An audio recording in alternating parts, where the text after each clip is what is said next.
Class 8, how are you? So we have completed the definition part and all the theorems and all that. So now we will start our exercise. Our exercise 3.1. Okay. Hello class. This is the first question, exercise 3.1. In this, you have to classify the figures into simple curve, simple closed curve, polygon, convex polygon and concave polygon. ये 8 figures को अलग अलग तरह से आपको classify करना है कि कौन सा फिगर क्या है ये बताना है। फर्स्ट फिगर देखिए क्या है, सिंपल कर्व है। हाँ, सिंपल कर्व। सिंपल कर्व क्या होते हैं? वो फिगर्स जो आप पेंसिल को बिना उठाए बना सके, ठीक है, ऐसे फिगर्स जो एक ही पेंसिल के फ्लो में आप बना सके। तो फर्स्ट, सेकेंड। अब थर्ड देखो, क्या 2 सर्कल्स आप एक साथ बिना पेंसिल को उठाए बना सकते हैं? नहीं, तो ये नहीं होगा। स्टार भी नहीं बन सकता। ये वाला फिगर 5 और फिगर 6 आप एक ही बार में बना सकते हैं बिना पेंसिल को उठाए, और 7 भी बना सकते हैं। लेकिन 8 जो है वो फिर से कॉम्प्लेक्स फिगर हो जाता है। ये फिगर 3, 4, 8 जो है वो कॉम्प्लेक्स होते हैं, इसलिए ये सिंपल कर्व सिर्फ 1, 2, 5, 6, 7 आएंगे। इन्हीं के अंदर अगर आप ध्यान से देखो तो सिंपल ये जितने भी कर्व्स हैं 1, 2, 5, 6 एंड 7, ये सारे फिगर्स आपके सिंपल क्लोज्ड कर्व भी हैं। ये देखो बंद है, फिगर के बाहर कुछ है, अंदर कुछ है, तो ये अंदर बाहर नहीं हो सकेंगे, है ना। ये देखो इसके अंदर क्या है, ये सारे कर्व्स देखो, ये वाला कर्व देखो, ये भी कर्व देखो, क्या ये कहीं से खुला हुआ है, कहीं से ओपन है? नहीं है। तो ये सारे कर्व्स सिंपल क्लोज्ड कर्व भी कहलाएंगे और सिंपल कर्व भी कराएंगे। तो ए और बी के आंसर सेम रहेंगे। अब करें बात अगर पॉलीगॉन की, तो पॉलीगॉन वो होते हैं जिनके अंदर स्ट्रेट लाइन बनी हुई हो। स्ट्रेट लाइन, स्ट्रेट लाइन किस में है? देखो इसमें है, यहाँ पे फर्स्ट और यहाँ पे सेकेंड, स्ट्रेट लाइन से बना हुआ है फिगर। ये नहीं होगा, ये कॉम्प्लेक्स फिगर है, ये नहीं होगा, ठीक है। अब यहाँ पे सर्कल है, इसलिए ये भी नहीं होगा, ये भी नहीं होगा, ये भी नहीं होगा। समझ में आई? तो पॉलीगॉन सिर्फ 1 एंड 2 ये है पॉलीगॉन्स। ओके। उसके बाद क्वेश्चन में पूछा है कि आपके कॉन्वेक्स पॉलीगॉन क्या होते हैं और कॉन्केव पॉलीगॉन्स क्या होते हैं। तो कॉन्केव, पहले कॉन्वेक्स की बात करें तो कॉन्वेक्स वो होता है जिसके अंदर इंटरनल डायगोनल्स हों। तो ये इंटरनल डायगोनल्स हैं। ये क्या है? क्वेश्चन जो डी है उसमें फिगर 2 आपका है वो कॉन्वेक्स है, ठीक है। और ये होने के बाद कॉन्केव की बात करूं तो कॉन्केव के अंदर एक्सटर्नल, एक तो ये डायमीटर होगा, ये डायमीटर हो गए 2, और एक डायमीटर ये होगा, ठीक है।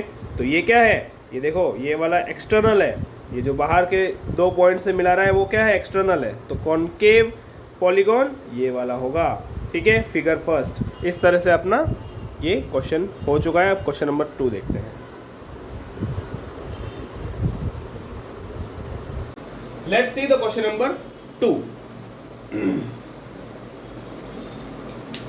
इन the question number 2 it is written how many diagonals are there. कितने डायगोनल्स हैं? तो कुछ फिगर्स मैंने बना रखे हैं क्वेश्चन में। अब कॉन्वेक्स क्वाड्रिलेटरल, कॉन्वेक्स क्वाड्रिलेटरल इस तरह का होता है। इसके अंदर डायगोनल्स देखते हैं अपन। ये एक डायगोनल होगा और एक ये होगा। तो कितने डायगोनल्स हो गए? 2 डायगोनल्स। ओके। इसके अंदर 2 डायगोनल्स होते हैं। रेगुलर हेक्सागन, रेगुलर हेक्सागन मतलब 6 साइड्स हैं। ओके, कितने साइड्स हैं? 6 साइड्स हैं। 6 साइड्स हैं और कितने डायगोनल्स होंगे? तो आपको पता है, मैंने आपको एक फॉर्मूला बताया था कि नंबर ऑफ डायगोनल्स निकालने के लिए। तो नंबर ऑफ डायगोनल्स कैसे निकालते हैं? अगर ये साइड्स जो है, जितनी साइड्स उतने ही पॉइंट्स होते हैं, ये 6 पॉइंट्स वर्टिसेस। तो n आपको पता है, तो फॉर्मूला क्या होता है? n-3/2। By using this formula n की प्लेस पे आप 6 रखें, तो 6 रखा, फिर से 6 रखा, -3 किया, 2। आंसर क्या आएगा? This will be 6 into 6 - 3 is 3। Upon 2। एक चीज अगर ध्यान से देखें, this 2 and this will cancel out each other, और यहाँ पे 2 1 जा 2 एंड 2 3 जा 6, तो ये 2 हट जाएगा यहाँ से, और ये जो 6 है ये एग्जैक्टली क्या हो जाएगा 3 इंटू 3, 3 इंटू 3, तो आंसर कितना होगा 9। 9 डायगोनल्स कैसे आ रहे हैं देखें, ये 3 डायगोनल्स, एक ये एक ये हो गए, ठीक है, ये तो 3 डायगोनल्स हो गए अपोजिट अपोजिट के, एक यहाँ से यहाँ, एक यहाँ से इस पॉइंट से यहाँ, इस पॉइंट से वैसे ही यहाँ, और ऐसे ऐसे। अब आ गए टोटल 9 डायगोनल्स, ठीक है, इफ यू काउंट तो आपको 9 डायगोनल्स मिलेंगे, ठीक है। Let's see a triangle.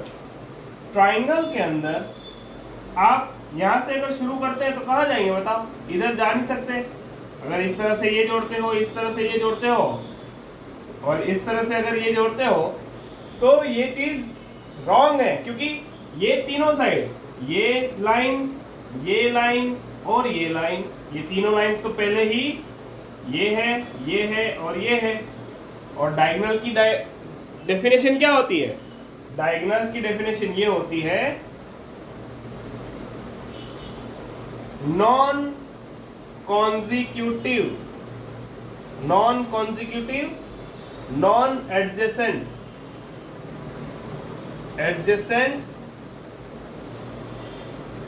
Non adjacent sides जो होती हैं, या वर्टिसेस जो पॉइंट्स होते हैं, जैसे कि ये देखो, ये वाली और ये वाली साइड जो है वो एडजेसेंट साइड है, तो इन दोनों को छोड़ के ये वाली साइड और ये वाली साइड के जो ये पॉइंट आए, ये वाला और ये वाला, उसको जोड़ना है। तो यहाँ पे तो ये वाली और ये वाली एडजेसेंट है, ये वाली और ये वाली इससे एडजेसेंट है, और ये वाली और ये वाली, तो सभी एक दूसरे से एडजेसेंट है, कोई भी एक अपोजिट नहीं है या नॉन कंसेक्यूटिव नहीं है। तो इसका मतलब यहाँ पे 0 डायगोनल्स बनेंगे। देखो अगर फॉर्मूला भी लगाता हूँ, ये n इंटू n माइनस 3 वाला फॉर्मूला लगाओ, क्या आएगा बताओ, क्या है साइड्स आपकी 3 इंटू 3 माइनस 3 अपॉन 2, 3 और 3 0 हो जाएगा, ये 0 इंटू 3 करो 0, और 0 डिवाइडेड बाय 2 करो तो भी आंसर क्या आएगा 0। Okay, understood. Now let's see the question number 4। Question number 4 के अंदर इस तरह की टेबल आपकी बुक में दे रखी है बच्चों। 4 के अंदर ये टेबल दे रखी है, मैंने डायग्राम्स नहीं बनाया है, मैंने सिर्फ नाम लिखे हैं। तो ट्राइंगल के नीचे साइड्स कितनी दे रखी है 3, ट्राइंगल में 3 साइड्स होती हैं, उनका angle sum, total angle sum, सभी एंगल्स का सम कितना होता है 180 डिग्री। बुक में ये दे रखा है। क्या मैं इस 180 डिग्री को 180 इंटू 1 लिख सकता हूँ? हाँ लिख सकता हूँ। और साइड्स कितनी इसकी 3, क्या मैं इसको 3 माइनस 2 लिख सकता हूँ 1 को? इस 1 को मैं 3 माइनस 2 लिख सकता हूँ ना, तो मैंने इसको 3 माइनस 2 लिखा इंटू 180 डिग्री। नेक्स्ट देखो, क्वाड्रिलेटरल के अंदर कितनी साइड्स हैं? 4 साइड्स होती हैं, और इसका जो एंगल सम होता है वो 360 डिग्री होता है। तो 360 डिग्री को एक्चुअली ये होता है 360 डिग्री, ठीक है। 360 डिग्री को 2 इंटू 180 डिग्री लिखा, ओके। और 2 इंटू 180 डिग्री लिखते हुए 4 माइनस 2, इस 2 को 4 माइनस 2 लिखा है, ठीक है। और ये होता है लास्ट में 360 डिग्री। हो क्या रहा है, ट्राइंगल को देखो और क्वाड्रिलेटरल को देखो। अगर मैं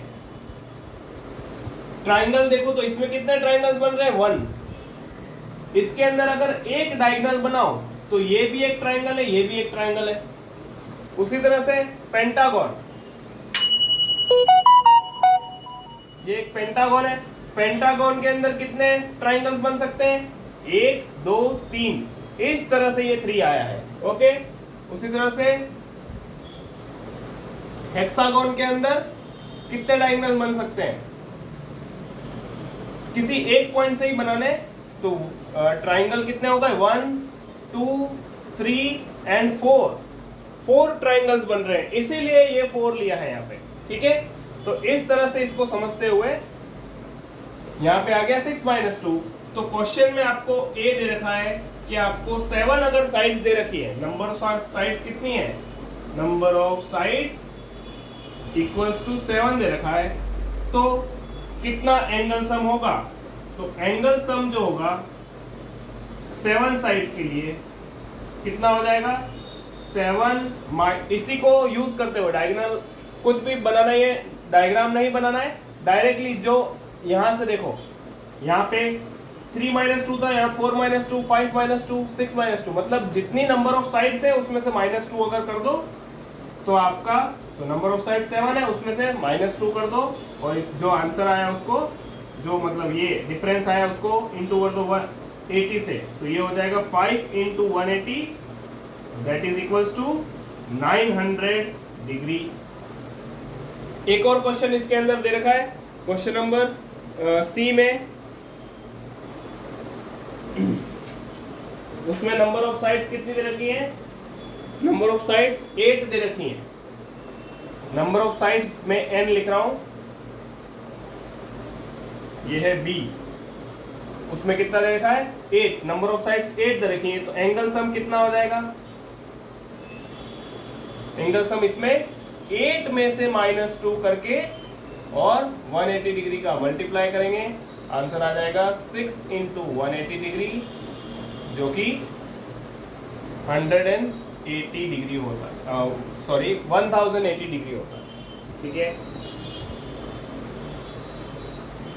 फिर दे रखा है C n = 10, n = 10 पे एंगल सम निकालेंगे, क्या आएगा, जैसे 10 है, सब में -2 हो रहा है, इसमें भी -2 कर देंगे और इंटू किससे करेंगे, 10 - 2 कितना होता है 8 × 180 डिग्री कितना होगा बताइए, 0, देन 8 × 64, 8 × 1 8 and 6 14, so 1440। ओके, ये हो गया एंगल सम जब साइड्स, नंबर ऑफ साइड्स 10 हो। लास्ट में दे रखा है number of sides, B part जो दे रखा है वो दे रखा है n, डायरेक्टली n, तो ये तो फॉर्मूला हो जाएगा डायरेक्ट एक, अगर n साइड्स हो, एंगल सम उस पॉलीगॉन के अंदर का कितना हो जाएगा n - 2 × 180 डिग्री। Okay, understood.